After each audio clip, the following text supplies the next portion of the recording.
Hello everyone, welcome back to another review here on the channel, and today we're going to be taking a look at the MVP of Tokyo Mattel, Dragon Lightning McQueen.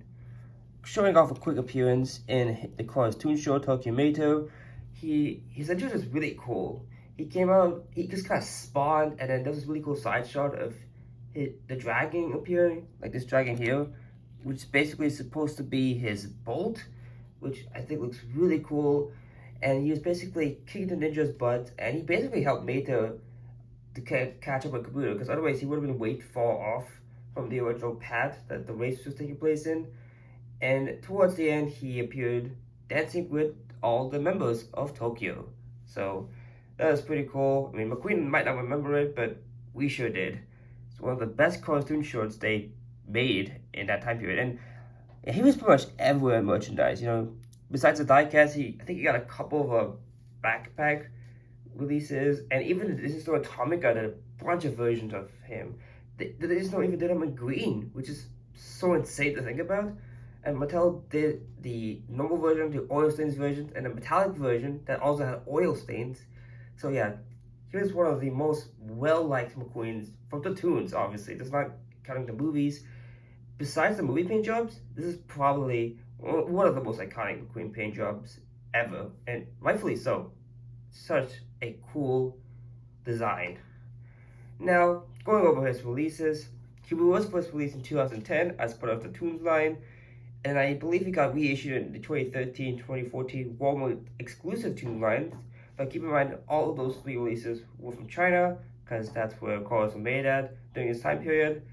But he didn't get his first title release until 2023, when the Tokyo Mater cars were integrated in the main line, and he was releasing a 2-pack with Drift Party Mater. But he came back this year in 2025 and a 2-pack with Kabuto with Flames, who I have reviewed, so look at me in the description below if you want to check that review out. But yeah, I really wanted to save Dragon McQueen for his own separate review because it's so cool. He's one of the McQueens I've been wanting since I got back into collecting, like in 2020, and now I'm glad I finally have him. Now, taking a look at the diecast, you can see that he does kind of have a weird expression. This is more reflecting his party look at the end of the short, but he just looks he looks like he's stoned out of his mind, to be completely honest. Yeah, the mount is a little weird, almost looks like a Disney Store mount with how thin and long it is. So I would have preferred maybe a determined expression, but to be fair, the original one from 2010 also had this expression, so I'm not really gonna complain. He has this front splitter here, which I do believe is a separate piece from the rest of his body. If it's plastic, pretty cool design. I really like the splitter. Of course, we have this Japanese, I think it's a Japanese character on the hood, which I'm not sure what it means. I read it somewhere that it's supposed to mean something, but I completely forgot. So yeah, I'll put a little blurb underneath it to say what it's means on this logo here, so hopefully I'll remember to do that. And it's pretty cool. We can see the spokes, the holes on the hood are colored in silver. He does have an eye plate, so yeah, the eye is separate from the main motor body. And his rims are really cool. They're like these silver spokes with the yellow trim going across all of them.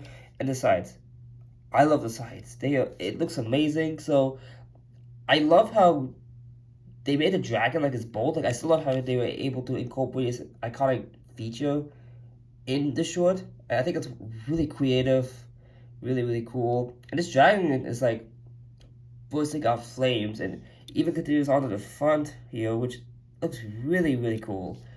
And you can see some fire kind of surrounding the dragon, almost as if he's escaping a inferno. What's that little odd thing down there? Is that a chip? Is it on the other side? Okay, no, it's supposed to be like that. Okay. That way I had an issue there for a little bit, but it's all good. It's all good. Let's zoom back out. We can see that the dragon's tail actually continues onto the tip of the spoiler, and there's more of that fire design. And yeah, this is a very loose spoiler. I don't really like how loose that is, but I think that's really cool. So cool. Of course, he has nothing on the top or the spoiler. Yeah, it's pretty much clean. But the back, I love the back too, because the flames continue onto the back, with the taillights.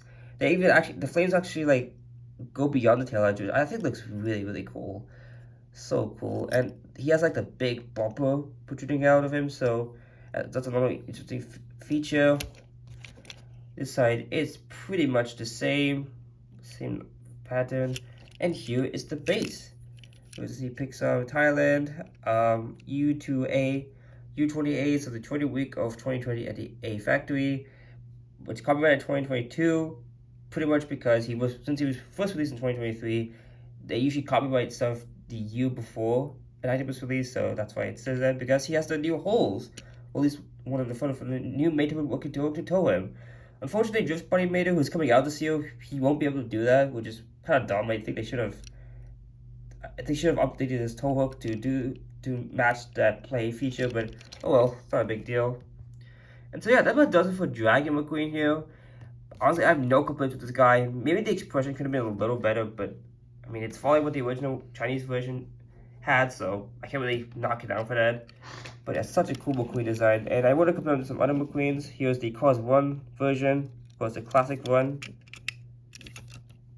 And yeah, you notice this McQueen is a different model entirely. Like, he's way more skinnier. It obviously has this big wing in the back, which the Cause 1 version did not have at all. I don't like how mine is super loose. I might have to get that checked out. Yeah, but anyways. Yeah, this is pretty much all we had at the time. Like, Cause 2 wasn't out yet, and Cause 3 was so far away. And seeing these two being released and think they're the same character is kind of crazy. Because here's another Cause 2 McQueen from the Toons, Bloodlighty McQueen. And yeah, he just used this Cause 1 design. I mean, he didn't change up the paint job like Dragon McQueen. Yeah, it's crazy to think that these two are the same characters. It really is insane. Like, the only resemblance to McQueen is like the bolt and the fact he's red. So, I mean, the red's like more obvious, but the dragon might not be as obvious. Symbolism. So, pretty cool. My first two Toon McQueens in my collection. McQueen, it's pretty cool.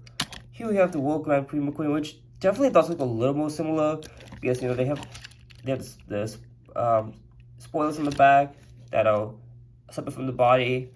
But World Grand Prix McQueen is a lot more chunkier. You know, he's not as long as Dragon McQueen. Yeah, but these two are definitely more similar. Even the mini racers thought so because they pretty much reused the World Grand Prix model to make Dragon McQueen's model. But even though they are completely different in the 155 skill line. And here's the Cause 3 McQueen, which they are kind of similar because they're both thin and long. But obviously, Cause 3 McQueen is a lot more taller. And he has the spoiler attached to his body.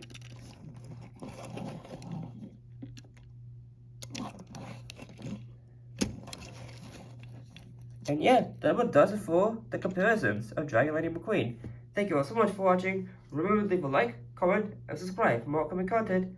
See you all next time. Until then, this is Joe Quick Tire signing out.